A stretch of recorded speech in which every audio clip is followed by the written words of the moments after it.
And we are following new developments tonight after a gunman opened fire inside a Texas church, killing 26 people. I'm Marnie Hughes. And I'm David Rose. And for the first time, we're hearing from a Good Samaritan who chased down the shooter as he was leaving the church. Investigators say that gunman, Devin Patrick Kelly, walked into the First Baptist Church Sunday morning and opened fire with an assault rifle. Today, we learned he had a history of domestic violence, and he had sent threatening messages to his mother-in-law before the shooting. She goes to that church. She was not there that day.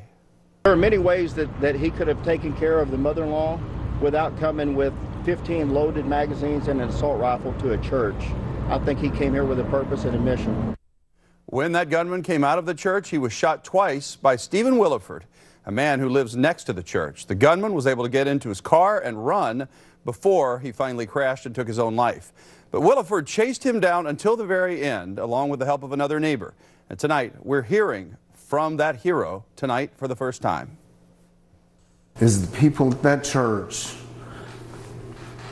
they're friends of mine, their family. And every time I heard a shot, I knew that that probably represented a life. I was scared to death. I was.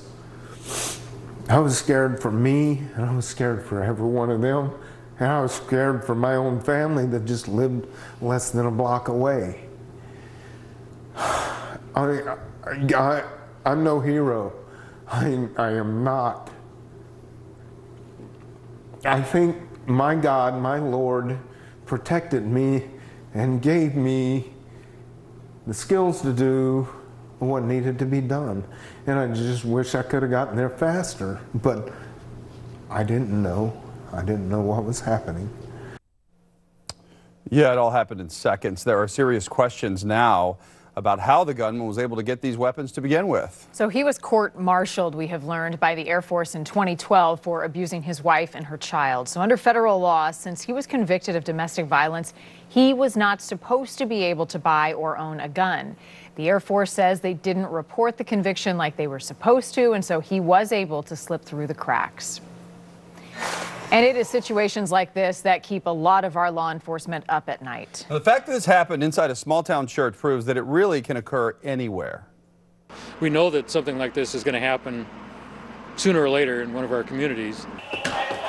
Law enforcement around Western Washington have participated in active shooter trainings like this one for years.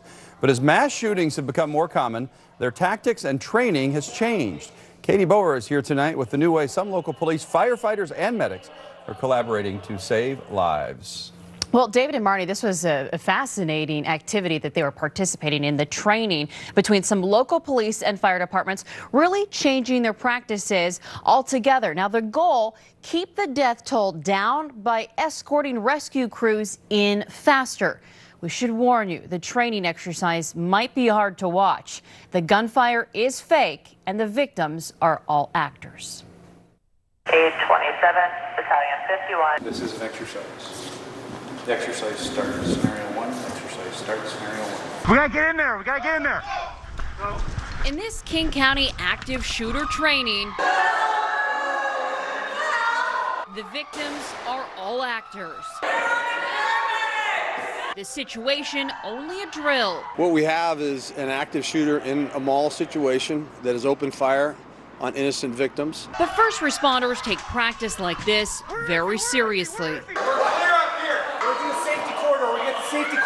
There's some really horrific injuries involved with gunfire, and the only way to get them out and get them treated is do it quickly. The training. Ma'am, stay calm. We're gonna get you help, okay? Really showing that every second can save lives. They did some research after Columbine. They just realized that fire needs to go in earlier with police. Law enforcement is trained to enter the scene, look for the shooter, and neutralize the threat. In the past, there's been problems where folks have had to wait, and people have died waiting for assistance, and we can't. That's not good enough anymore. Is it over? We just got to make sure it's safe for the medics. That's why some local agencies are creating protocol that takes it a step further. We asked the officers to secure the scene and to make it safe for fire personnel. Arming medics with ballistic vests and creating what they call a warm zone. Officers escorting firefighters in while the scene is still active. They're not completely cleared and 100% cleared, but they're enough that we feel comfortable with armed guards to make it safe for the firefighters. Obviously, our goal is to save lives. Making teamwork at a scene so much more critical. Emergency trauma uses the golden hour as kind of a benchmark for if we can get folks to the hospital, into the operating room in less than an hour, then they have a fighting chance. Much longer than that, and then they just don't. Now, officials told me the recent mass shootings didn't spark these particular trainings, but similar trainings have been going on for years here around Western Washington. They've really evolved, though, here into a very cooperative effort, especially between agencies like Lake Forest Police and the North Shore Police Department. So certainly this is something that isn't a new tactic and new trainings that they've been doing, but now they're kind of evolving it to the next level. Well, you know, East Pierce firefighters, they have certainly trained doing this. There were others, though, that will stage off because they're just not prepared yet to go into these warm zones. So I think this is really cool that they're doing this. I mean, it's a sad fact that this happens. I mean, that's Lake Forest Park, you know, the mall there, and you would never think it would happen there, but that's when it does, right? You never think it happened to a small church, and that's when it does.